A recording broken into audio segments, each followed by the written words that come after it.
Colega médico veterinario, buenas noches. Les habla el doctor Juan Carlos Chica. Soy clínico con orientación en cardiología, medicina interna, cuidado crítico. El tema que vamos a tocar hoy se llama un cardiópata en consulta veterinaria.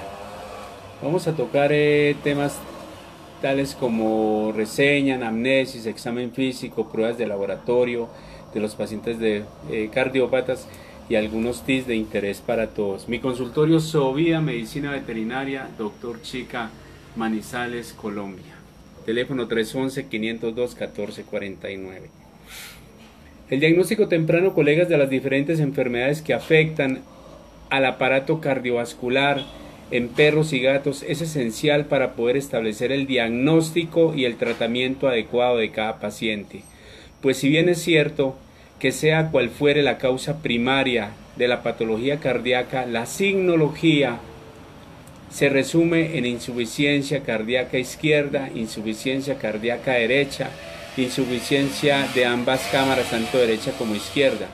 Es importante saber diferenciar entre las posibles etiologías del problema, ya que la fisiopatología de la insuficiencia cardíaca cambia. Por lo tanto, algunos fármacos que se utilizan en la terapéutica cardiovascular estarían contraindicados en algunas situaciones especiales. En el diagnóstico de las enfermedades cardiovasculares caninas y felinas hay que seguir 4 grandes pasos. Primero, considerar la reseña del paciente, obtener una anamnesis o historia clínica lo más precisa posible, hacer un examen semiológico completo por sistemas, en especial el sistema cardiovascular, valorar los hallazgos del examen físico general y del aparato cardiovascular y corroborar los datos obtenidos con pruebas de laboratorio, tales como electrocardiografía, radiología, ecocardiografía, angiocardiografía, hemograma, bioquímica sérica, perfiles hepático, renal y un urianálisis son muy importantes en la detección del paciente cardiópata en el consultorio médico veterinario. En la reseña del paciente, colega, los datos de la reseña que son imprescindibles en la toma de información son los siguientes. Primero, datos del paciente. Especie. Algunas enfermedades cardiovasculares son más comunes en perros que en gatos y viceversa. Por ejemplo, la cardiomiopatía dilatada es común entre ambas razas, pero se presenta mucho más en perros que en gatos. La hipertrofia cardíaca también se presenta en perros, pero es más común encontrar un gato con hipertrofia cardíaca que un perro, y lo mismo gatos con hipertiroidismo también presentan hipertrofia cardíaca. En raza, se ha publicado en la bibliografía veterinaria, se ha publicado la predisposición de algunas razas, tanto de perros como de gatos, para la presentación clínica de ciertas patologías cardíacas congénitas. Por ejemplo, se menciona el caniche o el poodle, el pastor de Shetland y el bulldog inglés como las principales razas caninas que cursan con presencia de ducto arterioso persistente o conducto arterioso persistente.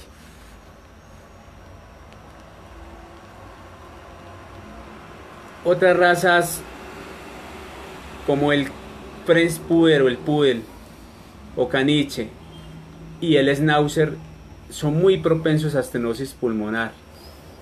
El Terranova, el Rottweiler para la estenosis aórtica son razas generalmente grandes y hacen más que todo fallas de tipo mitral. Y el Keeshond para la tetralogía de Fallot. Vamos a hablar un poquito de qué es tetralogía de Fallot. En la tetralogía de Fallot es un defecto congénito en donde se caracteriza por yuxtaposición de la aorta, destrocardia, comunicación interauricular, comunicación interventricular muchas veces, y muchas veces también hay ducto arterioso persistente.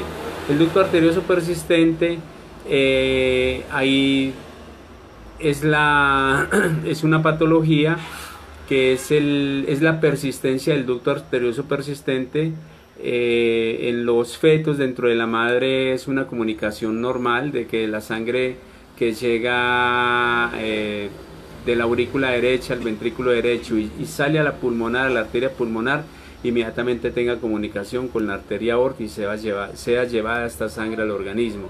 El ducto arterioso persistente, hay ducto arterioso de izquierda a derecha, de derecha a izquierda. Algunos ductos arteriosos persistentes que son de izquierda a derecha pueden producir edema pulmonar e hipertensión pulmonar cuando se pasa la resistencia vascular pulmonar, cuando es mucho más la sangre que llega de la aorta que pasa hacia la arteria pulmonar. Pero hay el ducto reverso o el ducto de derecha a izquierda, el derecho, el que produce ascitis, el que produce cianosis, el que produce edemas en muchas partes del organismo. Y hay otros pacientes en la detección del paciente cardíaco, que son los pacientes con ventrículo único. Son pacientes que hay una comunicación aurícula derecha, aurícula izquierda, de ahí pasa la sangre al ventrículo izquierdo y hay una pequeña cámara al lado del ventrículo izquierdo que lleva la sangre a los pulmones, pero no hay una comunicación aurículo-ventricular derecha. Más adelante, colegas, vamos a estar hablando sobre ducto arterioso persistente, vamos a hablar sobre algunos casos, vamos a hablar sobre tetralogía de Fallot, vamos a hablar sobre ventrículos únicos y vamos a hablar sobre todos estos temas que aquejan al paciente cardíaco. En cuanto a la cardiomiopatía dilatada, se afectan con mayor frecuencia las razas de perros grandes o gigantes como el Doberman, el Boxer y en ocasiones también el Cocker Spaniel. En gatos, el Siamés, el Burmés y el Abisinio son las razas reportadas con mayor incidencia en esta patología. Los casos de cardiomiopatía hipertrófica en los persas es muy común. La raza felina que presenta mayor número de casos de cardiomiopatía hipertrófica, los gatos de raza persa. Las enfermedades degenerativas valvulares son más frecuentes en perros gerontes de razas pequeñas, considerando principalmente al caniche, al cocker spaniel y al maltés. Pero las valvulopatías, cuando se presentan, muchas veces hay valvulopatías en pacientes cachorros también, por defectos muchas veces.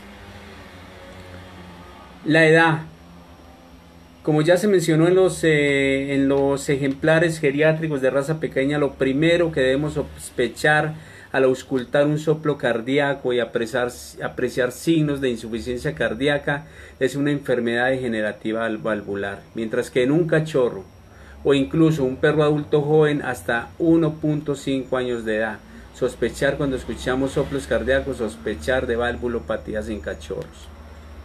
Es más fácil suponer la presentación de una patología congénita más que una adquirida.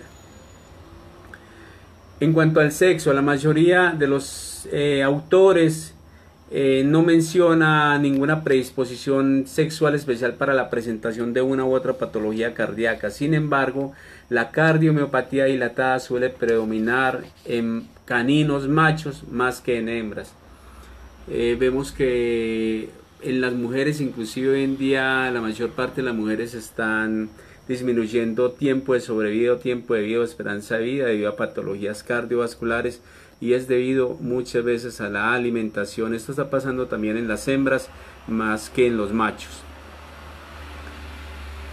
En cuanto a datos del medio ambiente, colegas, podemos citar la hidrofilariosis, la osleria, son patologías cardiovasculares que se presentan únicamente en zonas endémicas, por lo que si la historia clínica revela que el paciente vive o ha estado alguna temporada en una zona endémica en la que el clima favorece el desarrollo del vector, que es un mosquito, y además el paciente desarrolla signos clínicos de insuficiencia cardíaca en un periodo de 3 a 6 meses, los métodos de diagnóstico pueden orientarse hacia esa patología en especial.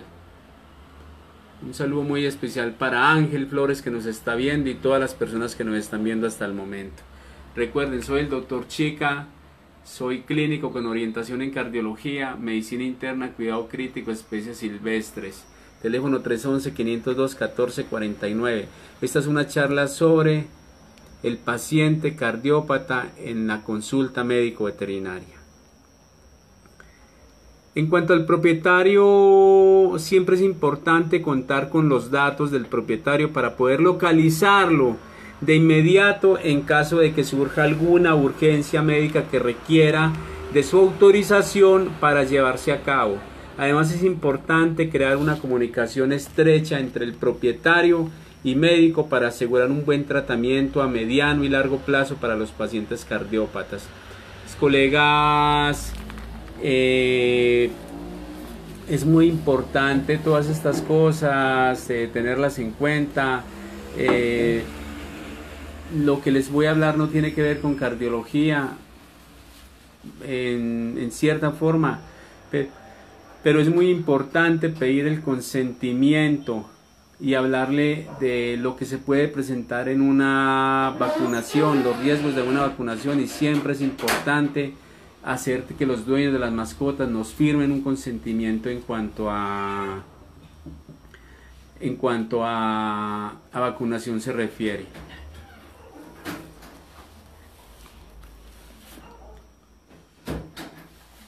Continuando con la charla, el paciente cardiópata en la consulta médico veterinaria, la anamnesis.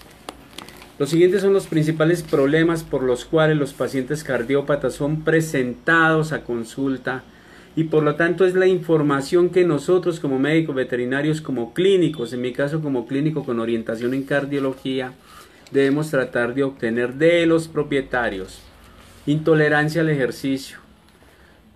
Entonces usted debe preguntar si los propietarios notan que el perro se rehúsa a caminar o correr las distancias que acostumbraba hasta hace apenas unas cuantas semanas, si el perro se cansa con facilidad, si el gato se cansa con facilidad, si el gato está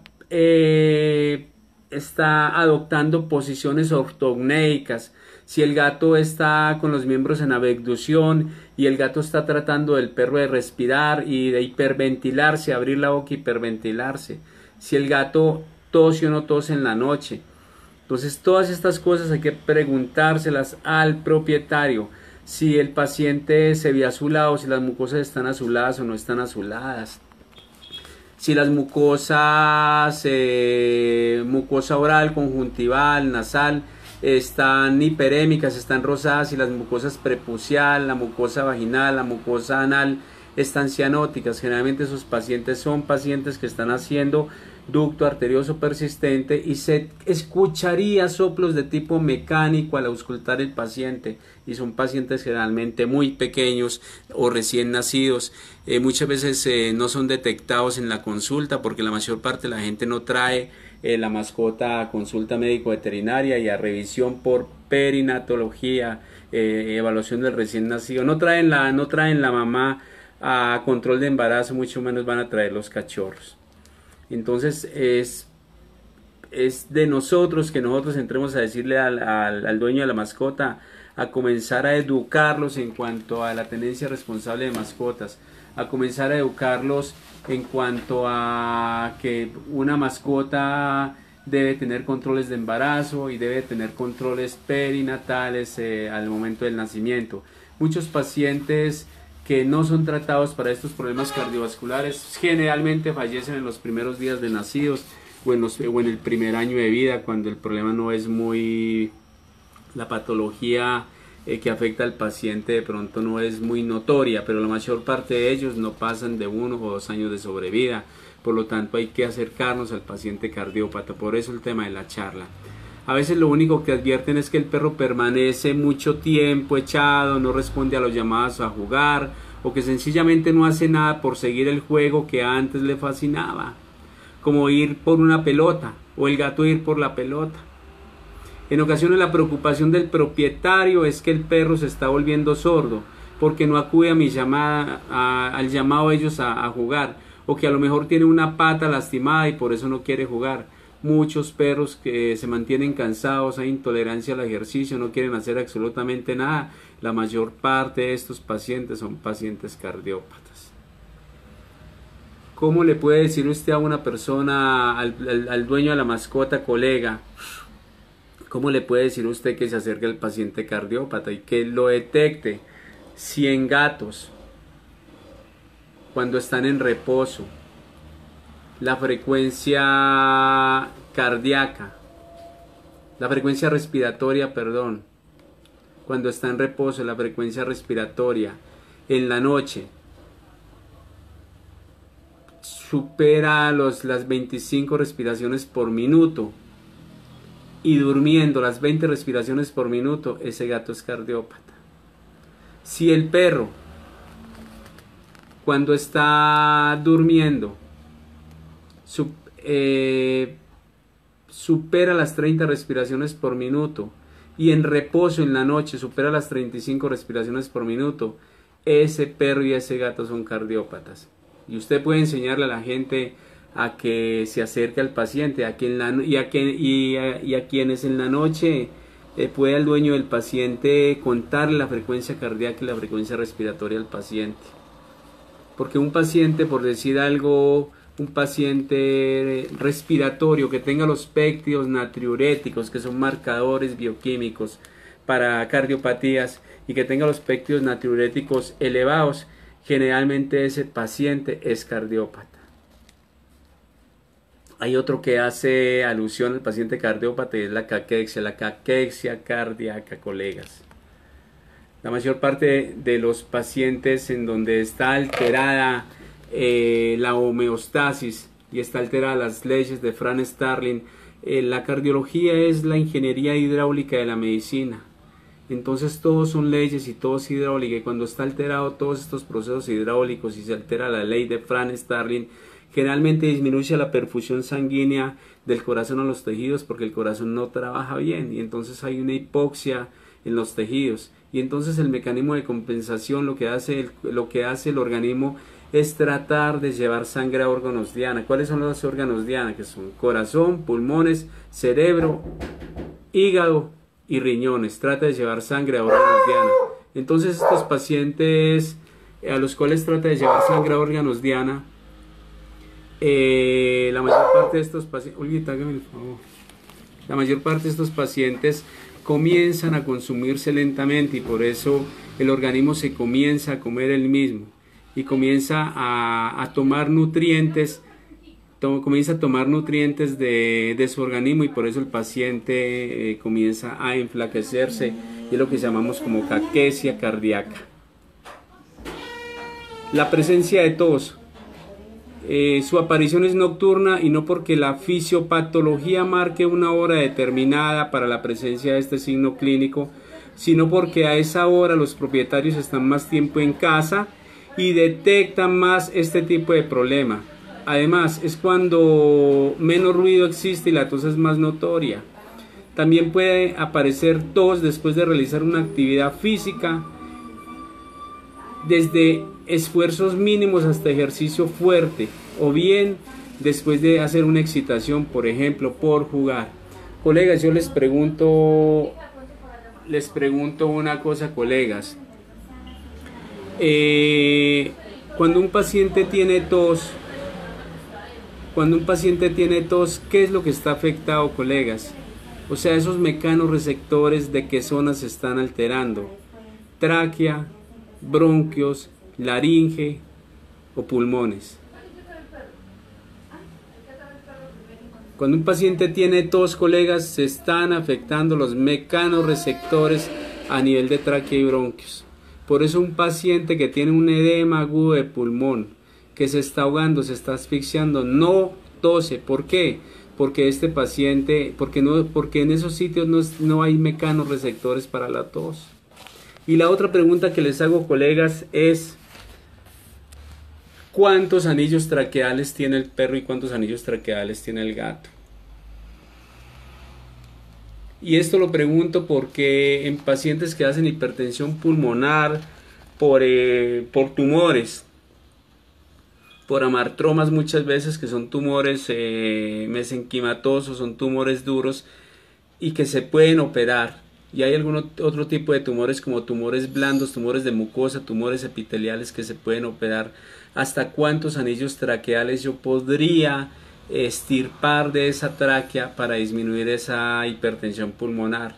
Puedo extirpar hasta el 10% anillos traqueales. Por lo tanto, los perros, colegas, tienen 40 anillos traqueales y los gatos tienen 36. Entonces puedo extirpar entre 3 y 4 anillos traqueales. Hay otro en la anamnesis o algo muy importante que es el incremento de la actividad nocturna. A veces los propietarios notan que el perro se vuelve más activo durante la noche, que se la pasa caminando todo el tiempo, que no se acuesta para dormir. Esto puede deberse a que el perro con insuficiencia cardíaca o el gato que ha desarrollado edema pulmonar busca posiciones ortognéicas. Trata de mantener el cuerpo en una posición determinada en la cual no le cueste trabajo respirar. Por eso intenta estar en actividad y evitar acostarse para no sentir que se asfixia. Y hay otra cosa muy importante, es que los perros mantienen sed. Y esa sed es porque el paciente cardíaco tiene sed, y eso lo vimos en una charla anterior en donde hablábamos sobre fisiopatología de la insuficiencia cardíaca. Pacientes con problemas de tipo cardíaco que hacen síncopes o colapsos vasovagales, y generalmente estos síncopes o colapsos vasovagales son debidos a varias causas, entre ellos arritmias cardíacas, y son pacientes que están en un lugar en donde no hay una buena aireación y hacen síncopes o colapsos vasovagales, y el paciente inmediatamente hace una caída. Pero tan pronto el paciente recupera la presión ortostática, tan pronto a ese paciente le llega glucosa al cerebro y le llega oxígeno al cerebro, inmediatamente ese paciente sale del colapso vasovagal.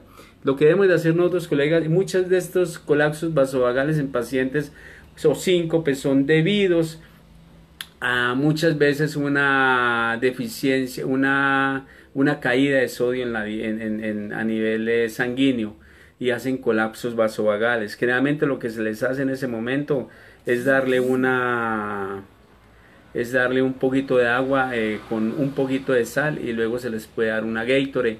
Y estos pacientes que hacen colapsos vasovagales se les puede dar durante unos 3 a 6 meses la papita saladita, pero no sentarnos a darle 2 o 3 paquetes, sino un paquetico diario de papita salada, y cuando no responde se les puede mandar mineral o corticoides. Eso es lo que se hace en pacientes con colapsos vasovagales. Hay que distinguirlos de pacientes que hacen síncopes o hacen caídas por estados hipoglucémicos. En este caso tocaría que entrar a colocar glucosa. Y muchos de estos pacientes que hacen hipoglucemias, en niños, inclusive cuando yo hice cardiología pediátrica, en niños se utiliza mucho la Coca-Cola. Algunos perros con insuficiencia cardíaca logran una perfusión sanguínea periférica muy pobre, y si esto alcanza el encéfalo, ocasiona hipoxia cerebral, por lo que uno de los signos clínicos que puede referir el propietario son desmayos o desvanecimientos. En ocasiones estos colapsos pueden acompañarse de ciertos movimientos parecidos a los movimientos de carrera, por lo que a veces los propietarios se espantan.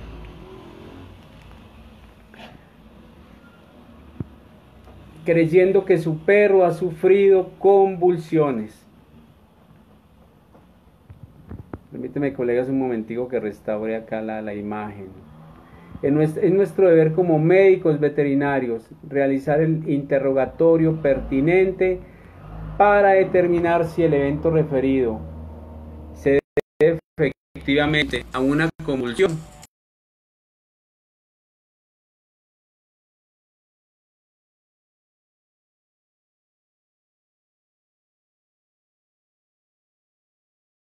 con la cámara. Estamos esperando que restaure un poquito la cámara para continuar con la charla.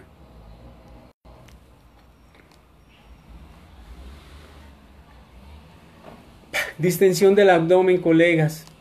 ¿Alguno de ustedes se ha preocupado cuando les llega un paciente con una distensión abdominal? Los perros con insuficiencia cardíaca congestiva del lado derecho desarrollan ascitis con cierta frecuencia.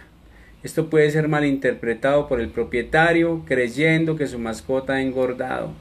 sin causa aparente, ya que no ha habido modificación de la dieta ni la cantidad ingerida. Es ojo con esos pacientes con ascitis que muchas veces están haciendo, si es un paciente pequeño puede estar haciendo un ducto arterioso persistente, reverso de derecha a izquierda, puede estar haciendo una insuficiencia cardíaca congestiva derecha, o puede estar haciendo un shunt portosistémico también, un problema a nivel hepático, en donde el ducto persistente que al hígado continúa y no se ha cerrado, y sabemos que esto lo podemos cerrar con indometacina 0.25 miligramos por kilo durante 2 días, que es el tiempo que tenemos para que cierren estos ductos arteriosos persistentes, tanto a nivel del shunt portosistémico como a nivel del ducto arterioso persistémico, a nivel de comunicación pulmonar y aorta. Estamos viendo, colegas, una charla sobre el paciente cardiópata en la consulta veterinaria. Hay otros elementos importantes dentro de la obtención de la historia clínica que deben investigarse. Si se sospecha de alguna cardiopatía congénita, tratar de averiguar hasta donde sea posible sobre el estado físico de los hermanos de camada. Esta información nos ayuda a orientar el diagnóstico cuando refieren que otros hermanos de camada presentan o sufrieron de los mismos signos clínicos, o que en cruces de los padres hubo algún tipo de efectos congénitos. Hay que averiguar si el perro o el gato ha tenido problemas que puedan ser compatibles con insuficiencia hepática o renal, o si se realizaron pruebas de laboratorio como hemograma o cuadro hemático, bioquímica sérica. Esto es necesario porque la mayoría de los medicamentos que se utilizan para el control de la insuficiencia cardíaca sufren de metabolismo hepático y excreción renal, por lo que si se tiene un mal funcionamiento de estos órganos, el peligro de toxicidad farmacológica aumenta. Hay que conocer muy bien la farmacología y la cronobiología de los medicamentos que nosotros le mandamos a los pacientes para problemas cardiovasculares. Además, un paciente con insuficiencia hepática puede desarrollar ascitis, y un perro con insuficiencia renal puede cursar con hipertensión sistémica, lo que puede afectar de manera secundaria el gasto cardíaco, al aumentar la poscarga para el ventrículo izquierdo. Colegas, hay que indagar si existen antecedentes de problemas respiratorios crónicos como fibrosis pulmonar, neoplasias pulmonares o metastásicas, o si por angiotomografía se le ha detectado algún trombo o un émbolo a nivel pulmonar o a nivel de las vías respiratorias, ya que pueden explicar la hipoxemia y la cianosis con que cursa el paciente. Además, en casos extremos, una hipertensión pulmonar grave puede ocasionar un cor pulmonar. Es importante entonces, colegas, conocer la medicación que se ha administrado al paciente, por cuánto tiempo y a qué dosis, por lo menos con el uso de diuréticos. Ya se observó la aparición de cierta tolerancia a este tipo de fármacos, lo que ocasiona resistencia y por lo tanto ineficacia en el tratamiento. Colegas, es muy triste cuando a veces se hacen las transmisiones sobre cardiología y es muy poca la gente, a veces son malos personas que no son médicos veterinarios que entran a escuchar las charlas, y ve uno otro tipo de charlas sin demeritar ningún tipo de conferencia, en donde están hablando de cómo organizar el consultorio, cómo adecuarlo, cómo pintarlo, y ahí sí entran los médicos veterinarios. Muchas veces que nos ganamos con un consultorio muy bonito, muy bien adecuado, y la parte académica y educación del colega no es la mejor. Pero bueno, colegas, yo seguiré transmitiendo y seguiré con la propuesta de educación, en este caso gratuita para todos. Muchas veces es más fácil sentarnos a escuchar un video que a leer. Ya vamos teniendo problemas, inclusive nos cansamos a leer y todo eso. Entonces la propuesta es esa, que veamos videos y conferencias sobre medicina veterinaria, y esta página lo hace. Lo mismo COES Colombia, lo mismo la página del Dr. Chica, Veterinarios Pequeño Corazón. Eso es el motivo de de nosotros de llegar a todos ustedes a través de videos realizados por nosotros mismos y videos realizados por colegas. Muchas veces, hay veces vemos productos médicos veterinarios en donde laboratorios sacan un inhibidor de enzima convertidora de angiotensina con un diurético. En este caso el diurético es una espironolactona que nos actúa en los escapes de aldosterona. Me favorece al evitar la falta de contractibilidad cardíaca y me evita la fibrosis del músculo cardíaco. Pero también tenemos que tener en cuenta que esta espironolactona, si el paciente está bradicárdico, pues aumentamos los niveles de potasio porque es un ahorrador de potasio y podemos provocar una parada, un arresto cardiorrespiratorio. Lo mismo tener en cuenta en qué momento utilizamos la furosemida, la hidralazina, en qué momento utilizamos las hidroclorotiazidas. El examen físico del paciente. Se debe realizar un examen físico general completo. A continuación vamos a mencionar algunas particularidades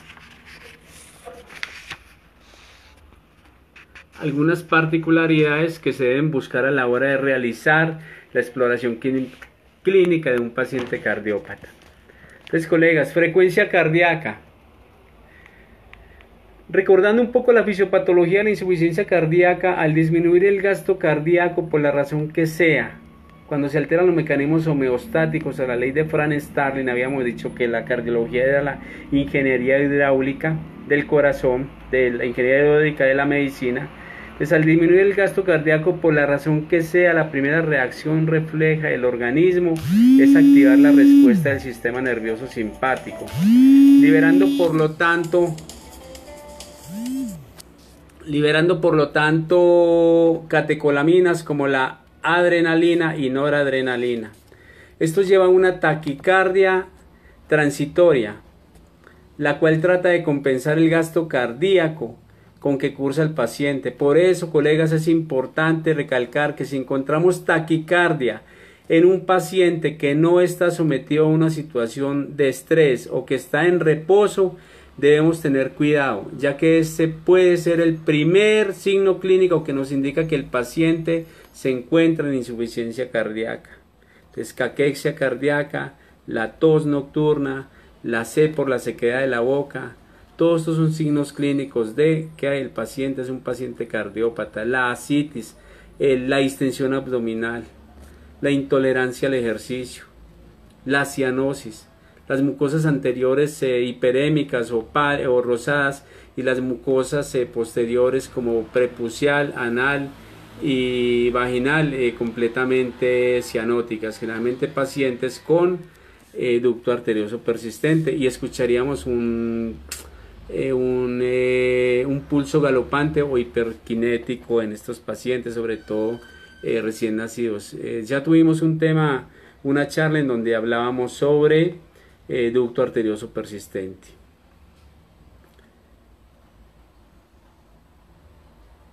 Hay otro tema muy importante que es la deficiencia de pulso.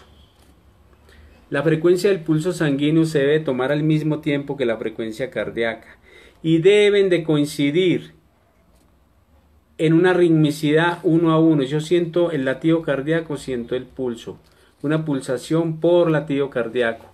Cuando se encuentra una frecuencia cardíaca menor que la frecuencia de pulso, se llama deficiencia de pulso. Deficiencia de pulso. Y si la frecuencia cardíaca corresponde además a una taquicardia, la situación es altamente indicativa de la presencia de una arritmia cardíaca. La calidad del pulso también es importante, ya que un pulso débil y vacío en un cachorro con signos de insuficiencia cardíaca izquierda podrán sugerir estenosis aórtica, o si el pulso débil se presenta en un paciente adulto, significa que la insuficiencia cardíaca lleva a una disminución importante de la perfusión periférica. El color de las membranas mucosas y el tiempo de llenado capilar. Las mucosas normales de color rosado pueden cambiar a cianóticas en caso de hipoxemia, secundario al pobre intercambio gaseoso por edema pulmonar en casos de insuficiencia cardíaca. De las cardiopatías congénitas, la que produce mayor cianosis es la tetralogía de Fallot. ¿Por qué? Por la yuxtaposición de la aorta, la estrocardia, muchas veces hay ducto arterioso persistente, hay comunicación interauricular, comunicación interventricular. Vamos a tener una charla sobre tetralogía de Fallot para que conozcamos bien esta cardiopatía congénita. Se pueden encontrar mucosas hiperémicas en pacientes con policitemia secundaria hipoxia en casos de persistencia del conducto arterioso persistente. Se deben revisar tanto las mucosas craneales, conjuntival, nasal, oral, como las caudales, vaginal o prepucial, ya lo habíamos hablado, anal, porque se denomina cianosis diferencial. Al hallazgo de mucosas craneales normales con mucosas caudales cianóticas, esto es característico, colegas, de persistencia de conducto arterioso persistente. Ojo con esos pacientes, colegas, que están haciendo una taquiarritmia con policitemia. La mayor parte de esos pacientes están haciendo serios problemas de tipo cardiovascular. Y lo decíamos en estos días, colegas, ¿está usted preparado para enfrentar un arresto cardiorrespiratorio en un paciente que usted lo programó para cirugía? ¿Está usted preparado para enfrentar una parada cardiorrespiratoria? ¿Tiene un cardioversor? ¿Tiene un desfibrilador para el momento en que usted esté administrando drogas y le produzca un arresto cardiorrespiratorio? Hay que estar preparado, colegas, para eso. Auscultación de campos pulmonares. Este examen se debe realizar de manera sistemática en busca de sonidos anormales como crepitaciones o roces, lo que indicará presencia de líquido que apoya el diagnóstico de insuficiencia cardíaca izquierda con edema pulmonar. Si por el contrario se dificulta escuchar los sonidos respiratorios y cardíacos, se debe sospechar de la presencia de derrame pleural y o pericárdico, lo que apoya el diagnóstico junto con ascitis de insuficiencia cardíaca congestiva derecha. Colegas, estamos en una charla sobre el paciente cardiópata en la consulta médico veterinaria. Somos médicos veterinarios, nos preparamos para salvar vidas, camino a la excelencia. Hay otro tema muy importante que es auscultación de los sonidos cardíacos. A los ruidos cardíacos se le estudian dos aspectos, características fonéticas. La onomatopeya normal de los ruidos cardíacos es como un loop para el sonido sistólico y un dub para el sonido diastólico. Entonces loop, dub, loop, dub, loop, dub. Cuando algunos de estos o ambos no se escuchan así, como sonidos cortos, secos y claros, se trata de un sonido anormal. Los soplos cardíacos, colegas, y vamos a tener una charla sobre soplos cardíacos y los vamos a escuchar, aprender a conocer. Se escuchan por un mal cierre de las válvulas al pasar la sangre a través de estas. Si pudiéramos describir el sonido que hace al escucharlos, sería como poner una terminación de los sonidos antes mencionados. Por lo tanto, colegas, un soplo sistólico se escucharía como luf, du, luf, dub, indicando un mal cierre de las válvulas atrioventriculares, y un soplo diastólico como un lu, duf, indicando un mal cierre de las válvulas semilunares. Entonces ese soplo como el cuando se escucha en el primer río cardíaco, que es el sistólico, indica un mal cierre de las válvulas auriculoventriculares, y cuando ese soplo se escucha en el segundo ruido es un mal cierre de las válvulas semilunares. Entonces los soplos continuos que se escucharán luf, duf, luf, duf. Vamos a escuchar esto luego en tal como suena exactamente. Aquí estamos improvisando un poco. Esos soplos son llamados en maquinaria y son indicativos de un soplo tanto sistólico como diastólico. Este tipo de soplo, colegas, cardíaco es característico de persistencia de conducto arterioso persistente. Hace así, luf, duf, luf, duf, conducto arterioso persistente.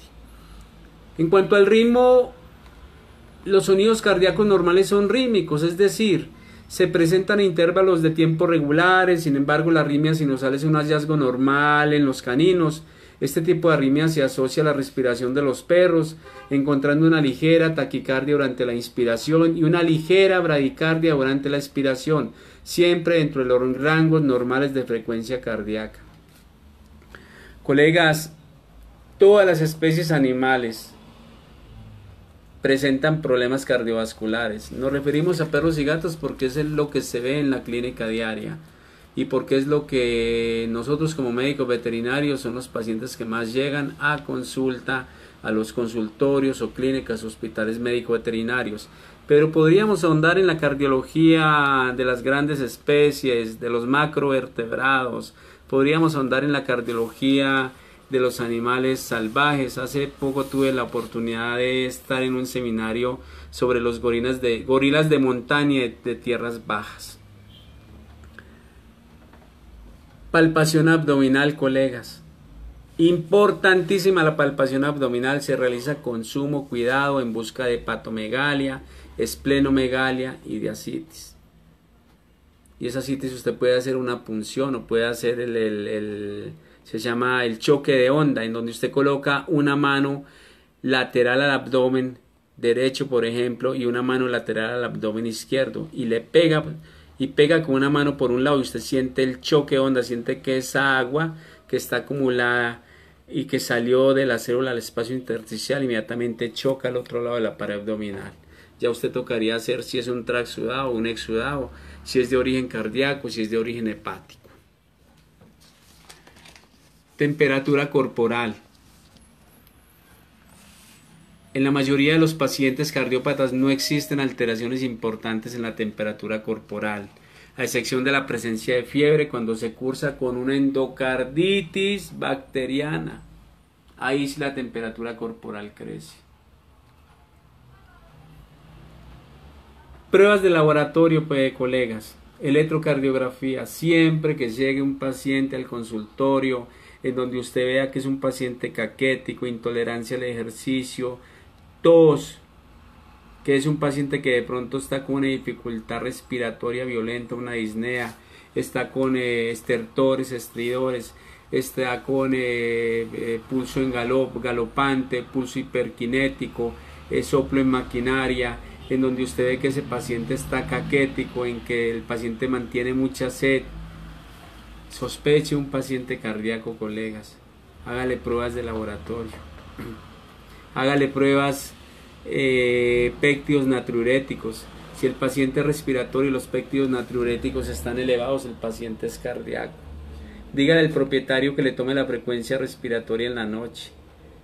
En gatos, si excede entre 20 y 25 la frecuencia respiratoria en gatos, si en reposo llega a 25 y si durmiendo llega a 20, ese gato es cardiópata. Si el perro en la noche en reposo está haciendo 35 y durmiendo 30 de frecuencia respiratoria, ese perro es cardiópata. Los perros boxer, ojo, los perros boxer mueren en ejercicio y el perro pastor alemán muere en la sala de la casa. Características de cada uno. En la electrocardiografía, esta es una técnica que permite evaluar la actividad eléctrica del corazón, por lo que es un 99% efectiva para detectar arritmias cardíacas, pero solo tiene un 60 o un 70% de efectividad para detectar cardiomiopatías o cardiomegalias sobre todo. Se realizan mediciones de las diferentes ondas, segmentos, intervalos, así como el eje eléctrico promedio, lo que al interpretar en conjunto sirve para inferir un probable agrandamiento de las cámaras del corazón. Se debe recurrir a la radiología para corroborar o descartar estos probables agrandamientos. Las anormalidades de la conducción eléctrica del corazón se detectan al ver la presencia y la configuración de las diferentes ondas y segmentos del trazo electrocardiográfico. Colegas, es muy triste que existan clínicas veterinarias, hospitales veterinarios y consultorios en el mundo que diagnostiquen sobre trazados, diagnostiquen sobre el papel. El electrocardiograma es la vida del corazón en un minuto y a usted le debe dar una orientación de qué está pasando sobre el paciente, pero hay que tratar es pacientes. En muchos de estos pacientes lo mejor es realizar un Holter durante 48 horas y mirar si esa arritmia cardíaca es sostenida en el 1% en las 48 horas. Si se sostiene el 1% la arritmia cardíaca que yo vi en el electrocardiograma, entonces ese paciente lo medico, de resto no lo medico. Hay pacientes, colegas, que han hecho cardiomiopatías dilatadas y cardiomiopatías dilatadas y son pacientes que duran toda una vida y hacen compensaciones cardíacas y se mantienen relativamente normal. Las anormalidades de la conducción eléctrica del corazón se detectan al ver la presencia y la configuración de las diferentes ondas y segmentos del trazado electrocardiográfico. Sobre esto quiero tocar una charla sobre aprender a reconocer un electrocardiograma. La radiología, colega, las proyecciones radiográficas rutinarias que se utilizan para el diagnóstico de anormalidades en el corazón son la laterolateral izquierda, la laterolateral derecha y la dorsoventral, pero a veces son necesarias proyecciones complementarias como la laterolateral derecha, pero obviamente se hace laterolateral izquierda y la ventrodorsal, y las proyecciones laterales o ventrodorsales con rayo horizontal, ya sea en bipedestación o cuadripedestación. Se debe determinar si las radiografías tienen calidad diagnóstica o no, evaluando la técnica radiográfica, la posición y el momento respiratorio al momento del disparo. Por eso tiene que ser por personal calificado. La silueta cardíaca se evalúa en cuanto a forma y tamaño. Para estas evaluaciones se pueden utilizar técnicas directas o indirectas. Dentro de las técnicas directas, el método de Buchanan es el más objetivo y el que utiliza con mayor frecuencia. Este método consiste en trazar dos líneas imaginarias sobre la silueta cardíaca en la proyección lateral izquierda-derecha, pero la primera línea es longitudinal a la silueta cardíaca desde la carina hasta el ápice del corazón. La segunda línea es transversal a la primera, tomando como referencia la parte ventral en la vena cava caudal. Después se colocan estas mediciones sobre la columna vertebral torácica, sumando los cuerpos vertebrales que abarcan estas dos mediciones hechas a partir del comienzo de la cuarta vértebra torácica.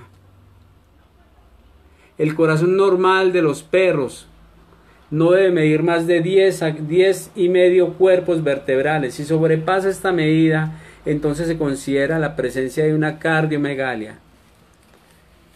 Hay otros parámetros que ayudan a determinar si existe cardiomegalia o no, y estos son la posición de la tráquea y los bronquios caudales en la proyección lateral izquierda-derecha, el espacio que existe entre la silueta cardíaca y la pared torácica, la proyección dorso-ventral. Entonces, colegas, en cuanto a ecocardiografía, en la ecocardiografía tenemos que buscar el modo bidimensional, modo M, el Doppler a color.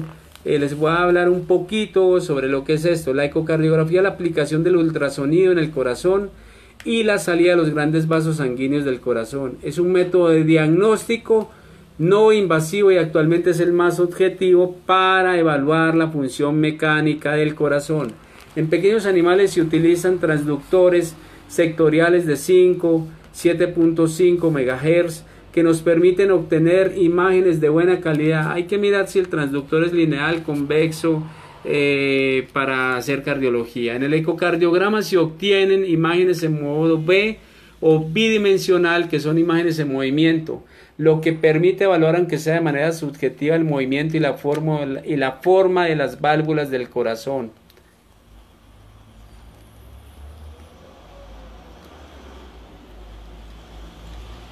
Así como la contractibilidad del miocardio ventricular. También ayuda a determinar si existe derrame pericárdico o no, o presencia de masas intra o extracardíacas. El modo M presenta un corte que se hace cuando las ondas de sonido atraviesan las diferentes estructuras cardíacas, graficándose como líneas horizontales de diferente congenicidad. El modo M sirve para realizar las mediciones del grosor de las diferentes estructuras cardíacas. El ecocardiógrafo también mide una función muy útil, el Doppler, que sirve, colegas, para detectar flujos de la sangre a través de las cámaras del corazón, y se puede medir la fuerza o velocidad del flujo de sangre a través de las válvulas o en los vasos sanguíneos, por lo que de esta manera indirecta puede servir para interferir la presión sanguínea. Y aquí podemos inclusive en este modo tomar presiones. Y está el hemograma. No es una técnica de laboratorio